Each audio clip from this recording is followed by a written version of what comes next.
Hey everyone, my name is Grace Kimzey, and today I'm going to show you how to give an effective tour. Whether you're giving a tour of your school, place of work, or just informally to your friends, being a tour guide is beneficial for both one's own public speaking skills and also to just share something that you love. In this video, I'm going to outline the basic requirements, content, tips, and tricks that you need for those on your tour to walk away educated, impressed, and maybe even entertained a little. First, some basic requirements per se. For context, I work as a tour guide at my university, and working in this field is firstly a lot of exposure, as me and the other admissions workers are normally the first students that prospective students at my university interact with. If you are interested in giving tours or simply like public speaking, which I hope you are from watching this video, you must first and foremost have a passion for what you are speaking about and be willing to be on your A game for every tour that you give. That is the first thing you should know. Second point is you must be able to project. Projecting is just something essential to public speaking in general. A quiet tour guide or speaker is no good. Can you say that again? I can't hear you. Whether you are given a microphone or voice amplifier to use, you must always be able and ready to project, even without any audio equipment. So remember to use that diaphragm. When you project, look up. Looking back away from your audience or covering your mouth with a paper or behind an obstruction does you no good either. Also, I want to make this point, which I'm not necessarily perfect at either, but remember to talk slowly.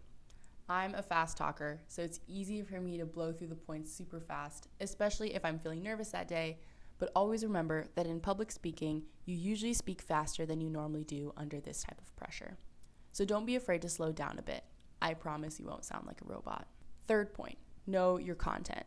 Out of all things, this is of course super essential to be able to tell those visiting your campus or place of interest about the certain qualities, amenities, and resources that make this place so amazing. At my job, we of course have a script that we all have to memorize, so it took me some time to get all those points down. It's always best to stick to the script so as to not fade off into informal jokes or language. If memorizing has been difficult for you in the past, what really helped me was making a handful of cheat sheet cards that are color-coded and highlight certain points. If I haven't given a tour in a while or I'm unsure, I usually bring my cheat sheet cards along with me to glance at when we are walking to the next location. Fourth point, and this may be a little random, but be involved on the campus and or place you're working at. I know this may be difficult if you're more introverted or the place where you work doesn't really need this type of socialization, but I cannot tell you how many times this has helped me when I give tours. Many times a visitor will ask about a certain sport or major or program at my university that I may not have all the details on. It has helped me so much to mention a friend or a classmate I know who is involved in that program and kind of pass off that information based on what I've heard. The basic point is stay in the know around campus, and this will really help with any other background information to help contextualize the content you're telling to visitors. A couple other random notes that I often like to point out that are not always mentioned. Fifth point, dress code. Of course, dress like you care. It often depends on how professional or relaxed your department is on dress code, but where I work, I have to wear a certain uniform, and there are certain things I can and cannot wear. I believe also when you're giving tours to younger students who have parents and families showing up, it leaves an impression on the parents too to be able to have a more professional student to talk to. And honestly, this just helps me too while I'm working. Gives me a more professional outlook on my work. So of course, be modest, be professional, and dress well. Being overly sensitive is another thing that is important to note. My university is faithfully and academically Catholic, so most of our students are Catholic or Christian and respect those values that we proudly emphasize. However, there is nothing in the script that uses certain language that indicates we only accept or cater to those who are Catholic. Giving a tour brings the factor that anyone and anybody could be on your tour. So you want to avoid more sensitive topics that could possibly hit too close to home for visitors. This includes anything from cancer, mental health, violence, abuse, death, anxiety, stress, any financial issues or loss, or any political issues or something that could be touchy at the time. Another example of being overly sensitive is usually when my tour walks through a department where they have a simulation lab. It's situated looking like a hospital. We're trained to let everyone know that we're going to enter this hospital-like setting in case anyone who has been in a hospital has bad memories from being in a hospital. My last and final point is to remember that you yourself are representing and speaking for this institution and special place. Keeping this in mind is super important, as it's true. You are representing this place, as you are often one of the select few people they remember when they visit. I've met so many college students younger than me, transfer students, or people who have visited who tell me that they remember when I gave them a tour. This was not only really crazy for me, but it just goes to show that you may not always remember them, but they always remember you. So keep that in mind, as your attitude should be both professional and positive.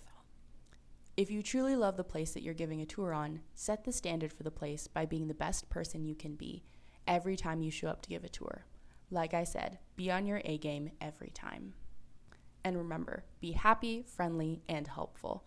If you've ever been described as a fairly bubbly person, tour guiding may be the job for you. It definitely comes with its perks. Speaking out of a microphone is pretty fun, and being a representative for your university for me is just such an honor.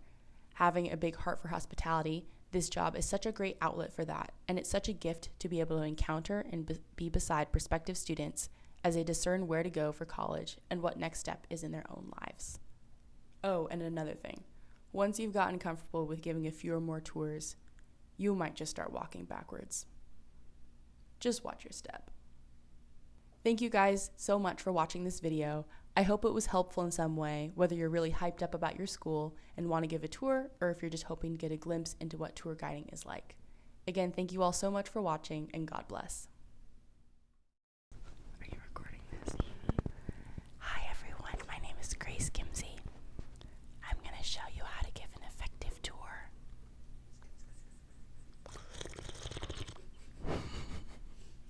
Yeah, What does the JC stand for? The JC stands for Jesus Christ Williams Center. Yeah, it's actually an amazing building. It's my favorite place to procrastinate and like not get anything, not study and like not get anything done, because you know we all like to procrastinate. Yeah, we're gonna go ahead and we have these beautiful windows here that our architect designed out of pure gold. It's absolutely beautiful, and I hope you're enjoying the tour. This is normally when people go for their smoke breaks. You can